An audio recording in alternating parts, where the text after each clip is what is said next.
রঞ্জন ভট্টাচার্যের পরপর বিস্ফোরক অভিযোগ, জবাব চায় বাংলা অনুষ্ঠানে। গুরুতর অভিযোগ আইএম-এর রাজ্য যুগ্ম সম্পাদকের। অভয়াকাণ্ডে সঞ্জয়কে বলির পাঁঠা করছে, এমনকি অভয়া মামলা ধামাচাপা দিতে চাইছিল পুলিশ। কলকাতার নগরপাল বিনীত গোয়েলের বিরুদ্ধেও অভিযোগ, বিস্ফোরক অভিযোগ করেছেন রঞ্জন ভট্টাচার্য।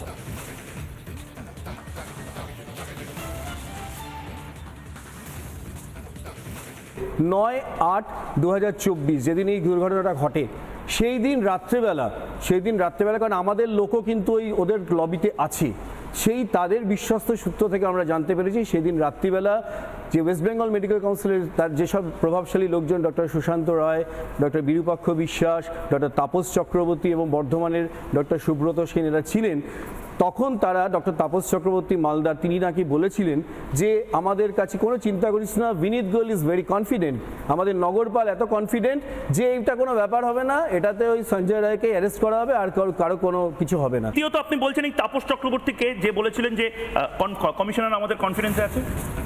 তাপস চক্রবর্তী হচ্ছেন পশ্চিমবঙ্গ রাজ্য মেডিকেল কাউন্সিলের একজন নির্বাচিত সদস্য, এবং আমি যে বললাম যে প্রথম সপ্তাহে এই কর্তা ব্যক্তিরা যখন আসে নর্থ বেঙ্গল লবির, তখন সবাই এসে হাজির হন এবং তাদের পরবর্তী গেম প্ল্যানের জন্য। দুর্ভাগ্যজনকভাবে বা পরিকল্পিতভাবে যদি ঘটনা ঘটে থাকে তাহলে তাদের সেই সময় উপস্থিতি ছিল, এবং যখন 9 তারিখে সকাল থেকে তিনিও ওই মার্জিকর মেডিকেল কলেজে সেই সময় ছিলেন, এবং যখন রাত্রেবেলা তারা সেই নিশি যাপন করতে ফিরে যান, তখন তাদের মধ্যে যে কথোপকথন ঘটে সেটা আমাদের কাছে সোর্স মারফত জানা গেছে যে এটা বলেছে এটা নিয়ে টেনশনে কিছু নেই।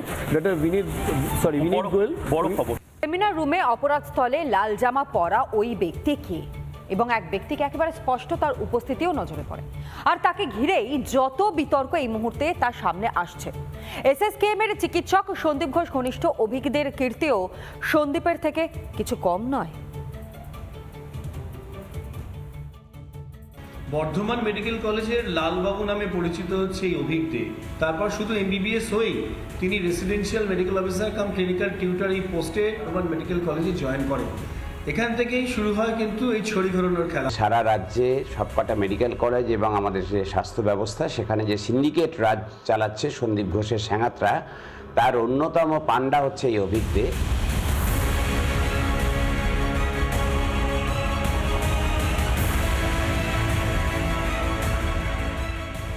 কখনো সন্দীপ ঘোষের সঙ্গে, কখনো আবার খোদ মুখ্যমন্ত্রী বা স্বাস্থ্য প্রতিমন্ত্রী চন্দ্রিমা ভট্টাচার্যের সঙ্গে এক ফ্রেমে। ঠিক কতটা প্রভাব ছিল এসএসকেএম-এর পিজিটি প্রথম বর্ষের ছাত্র অভিজ্ঞদের? কেন তাকে ফিঙ্গারপ্রিন্ট বিশেষজ্ঞ বলে দাবি করছে কলকাতা পুলিশ? কে এই অভিজ্ঞে? কেনই বা হঠাৎ তিনি বিতর্কের কেন্দ্রবিন্দুতে? বর্ধমানের নারায়ণদিঘির বাসিন্দা অভিজ্ঞে, এসএসকেএম-এর জুনিয়র চিকিৎসক তিনি।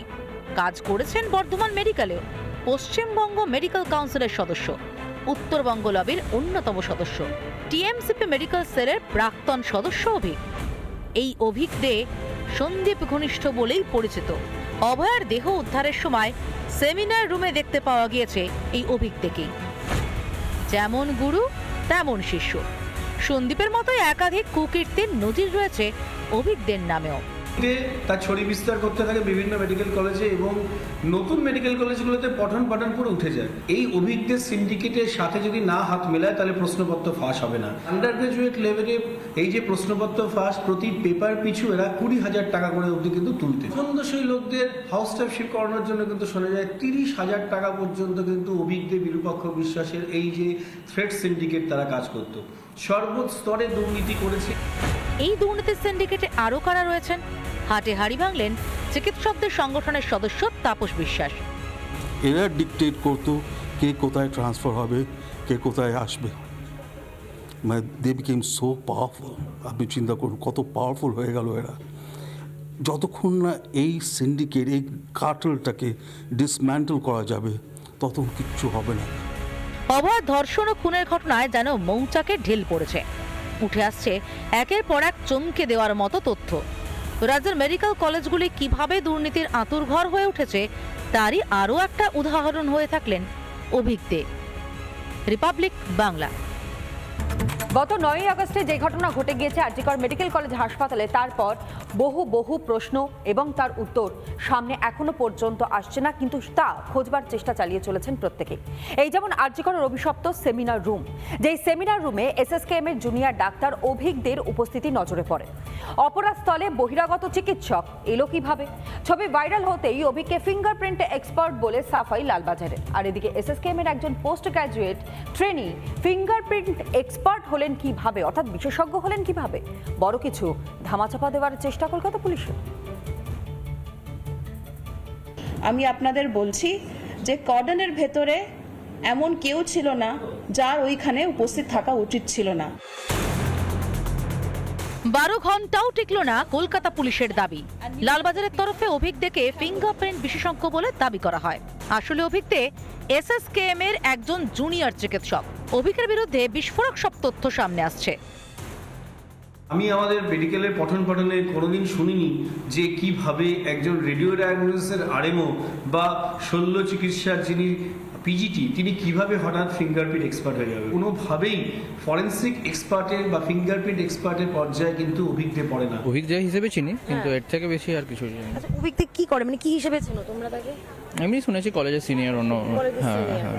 আচ্ছা, কলেজের সিনিয়র চিকিৎসক কোনো ফিঙ্গারপ্রিন্ট বিশেষজ্ঞ হয় না, জানা নেই, হতে মানে পুলিশ তো তাকে বানিয়ে দিয়েছে ফিঙ্গার। এটা তো দেখেছি, সেটা দেখে খুব খারাপ লাগলো যেভাবে পুলিশ ওই কথাটাকে রিপ্রেজেন্ট করেছে। সেই ভিডিওটা দেখেছি, সেটা দেখে খারাপ লাগলো আমার, যে এরকম হয় বলে তো জানতাম না। সম্প্রতি সেমিনার রুমের ভিতরে আরও একটি ছবি ভাইরাল। আরজিকরের অপরাধ স্থলে রহস্যজনক লাল জামা পরা ব্যক্তির বিচরণ। এই লাল জামা পরিহিত ব্যক্তির সন্দেহজনক গতিবিধি নিয়ে অভিযোগ তুলেছিলেন অভয়ের বাবা মাও। না, লাল গেঞ্জির একটা ইয়ে ছিল না, এখনো পর্যন্ত আমরা জানতে পারিনি। তবে একটা সন্দেহজনক ব্যাপারটা ছিল, তাই ওরা বলেছিল যে না, আমরা দেখেছিলাম ওখানে একটা লাল গেঞ্জি পরে ছেলে ঘোরাঘুরি করছিল, কিন্তু আমার কাছে তো তখন ফোন ছিল না, আমি কোনো কিছু ক্লু রাখতে পারিনি। ছবি ভাইরাল হতেই সাফাই দিতে আসরে নামতে হলো কলকাতা পুলিশকে। ভাইরাল হওয়া ছবি দেখিয়ে সাফাই দিলেন ডিসি সেন্ট্রাল। শুনুন। স্টেথোস্কোপ আছে, ইনি হচ্ছেন কি আমাদের উইটনেস ডক্টর, যিনি ইনকোয়েস্টের পরে এখান থেকে বেরিয়ে যাচ্ছেন। তারপরে আমাদের ফিঙ্গারপ্রিন্ট এক্সপার্ট, যেটা আমাদের ডিডির টিম আছে, উনি আছেন। কলকাতা পুলিশের পিঠ বাঁচানোর প্রচেষ্টা বেশিক্ষণ টিকল না। শুক্রবার রাতেই অভিকের পরিচয় ফাঁস হয়ে যায়। এই একদম পার্টিকুলারলি এই ভদ্রলোক এসেছিল যে লাল জামা পরে এখানে দেখা যাচ্ছে। এই গোটা ছবিটার মধ্যে লাল জামা পরে একে দেখা যাচ্ছে। সোশ্যাল মিডিয়া, জুনিয়র ডাক্তাররা এবং সূত্রের খবর একাংশ যে কথা বলছেন, এই ভদ্রলোকের নাম অভিক দে। এই ভদ্রলোক একজন চিকিৎসক, নর্থ বেঙ্গল লবির অন্যতম কর্ণধার সে এই অভিক দে। কি লুকোনোর চেষ্টা চলছে? কলকাতা পুলিশকে বাঁচাতে সাফাই আসরে নামতে হলো শাসক দলকেও। এই যে বলছেন যে একটা ভিডিও ঘুরছে, তার উপরে আপনারা এত প্রশ্ন করছেন, এই ভিডিওটা কি সিবিআই দেখেনি, পায়নি? যদি না পেয়ে থাকে আপনাদের কাছে অনুরোধ, দয়া করে সেগুলো সিবিআই কে দিয়ে আপনারা তাদের সাহায্য করুন। কোন জাদু বলে একজন পোস্ট গ্রাজুয়েট ট্রেনি ডাক্তার পুলিশের ফিঙ্গারপ্রিন্ট বিশেষজ্ঞ হয়ে যান? আর কিভাবেই বা পুলিশে ঘেরাটোপ পেরিয়ে পৌঁছে যান অপরাধ স্থলে? শাক দিয়ে মাছ ঢাকতে গিয়ে কি আবারও লেজে গোবরে হতে হবে কলকাতা পুলিশকে? রিপাবলিক বাংলা।